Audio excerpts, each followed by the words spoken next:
and I'm not really in the business of giving advice to political candidates. I'm really, in fact, what I'm interested in doing is sort of taking a kind of ironic view of the election. So one thing I have to say that's a little frustrating is I do feel that newspapers like the New York Times, for instance, are so hysterically anti-Trump. Not that I don't understand how they got there, but that you don't really get any sense of a balance of what's going on. So you really have to work on it, because this is true every place. So, of course, one of the things that's really interesting about this election is the emergence of Twitter as the kind of new media of the campaign. And 4 years ago, 2008, 2012, with Barack Obama, it was really YouTube. And Barack Obama really used YouTube so effectively. And you could see the way, if you looked at his YouTube channel in 2008, and if you looked at Hillary Clinton's YouTube channel, it was just light years. I mean, you understand, in fact, how he beat Hillary Clinton just in terms of his savviness with media.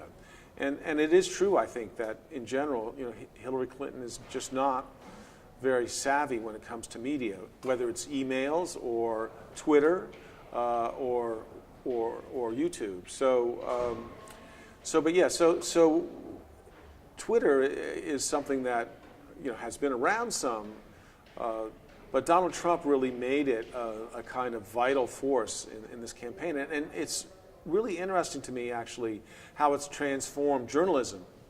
So, it used to be that a journalist would call up someone and ask for a quote, but now they just put in their little Twitter tweet, and so Twitter is all over the newspapers now. It's become a very convenient way for journalists to get statements by people, and of course, what's also once again interesting is that Donald Trump uses Twitter in a kind of first-person way.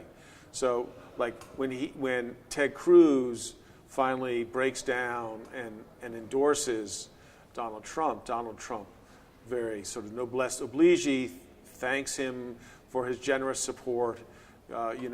Now that Ted Cruz, having been humiliated by Donald Trump because he puts his wife down and accuses his father of being involved with Castro, now he can be generous to him because he's clearly acknowledged that Trump is on top. Hillary Clinton, when she gets the endorsement from the New York Times, it just gets put on her Twitter page, so it's like third person. So Donald Trump tends to use Twitter in the first person and Hillary Clinton in the third person, really just as a kind of news aggregate. I think that there's dangers certainly with the way Donald Trump personalizes it. Obviously he gets in trouble a lot with the first person. So maybe actually Hillary Clinton is being smarter, but she could be a little more showing herself on Twitter and still being maybe careful. At least that would be my thought. There's other things that I have been amused by, which I find resonance with in the elections of the 1890s. I mean, when Donald Trump, in the first debate, which in general, people seem to think that Hillary Clinton did a much better job than Donald Trump. But Donald Trump actually, there were a whole series of polls in which people could write into the polls and say who won, who they thought won. So they weren't scientific, but they were based sort of on enthusiasm. And he won almost all those polls, all the polls except for one in CNN. And he was very proud, and his Twitter page was filled with these triumphs. And then, a couple Republicans sort of acknowledged that maybe he hadn't won, and he was furious. He says, "You never say you don't win. Whatever happens, you win. You insist that you win." And it's interesting in 1896 where William Randolph Hearst was